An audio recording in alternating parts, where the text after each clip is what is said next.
صلی علی نبینا صلی علی محمد صلی علی کریمنا صلی علی محمد صلی علی شفیع۔ حضور ایک جگہ پر جلوہ فرما تھے صحابہ کرام کے ساتھ، تو ایک بندہ گزر رہا تھا۔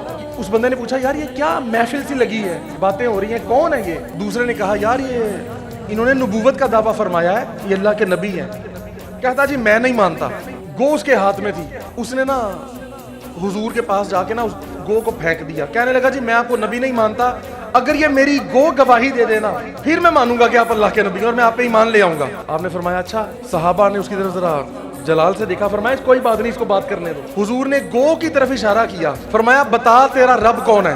وہ کہنے لگی جی میرا رب تو وہ ہے جو خالق کائنات ہے، وہ سارے عالمین کا رب ہے اور رازق ہے، وحدہ لا شریک ہے۔ فرمایا اب بتا کہ میں کون ہوں؟ کہنے لگی آپ تو اللہ کے نبیوں میں سے سب سے اعلیٰ نبی ہیں۔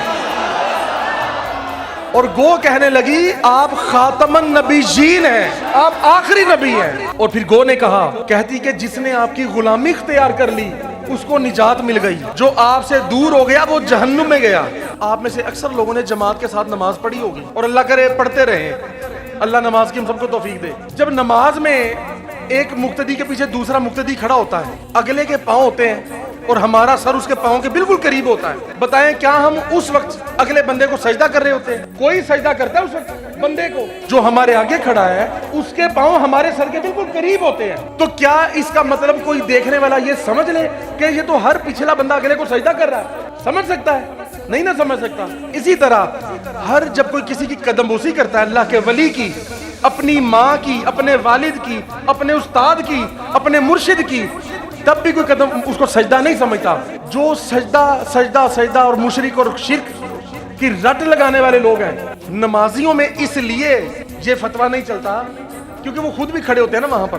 یہ توحیدی جو اپنی طرف سے بنے ہیں، یہ کھڑے ہوتے ہیں نا نماز میں، ان کے آگے بھی کوئی بندہ ہوتا ہے، ان کے پیچھے بھی کوئی ہوتا ہے، تو اس حساب سے تو یہ اگلے کو سجدہ کر رہے ہیں، پچھلے والا ان کو سجدہ کر رہا ہے۔ جنہوں نے اس بات کا ایشو بنانا ہے وہ خود ہی اندر ملوث ہوتا ہے اس کا۔ اس لیے کوئی نہیں کہتا کہ جی یہ تو سجدے ہو رہے ایک دوسرے کو۔ ایک بندہ زمین تک جھک گیا، ماتھا زمین پہ لگ گیا، ہاتھ بھی رکھ دیے، گھٹنے بھی رکھ دیے، پاؤں بھی رکھ دیے، کیوں سجدہ نہیں ہوا؟ تو یہ آپ کو پتا کیا جواب دیں گے؟ اور جی نیت تو نہیں ہے نا، نیت تو اللہ کو سجدہ کرنے کی ہے۔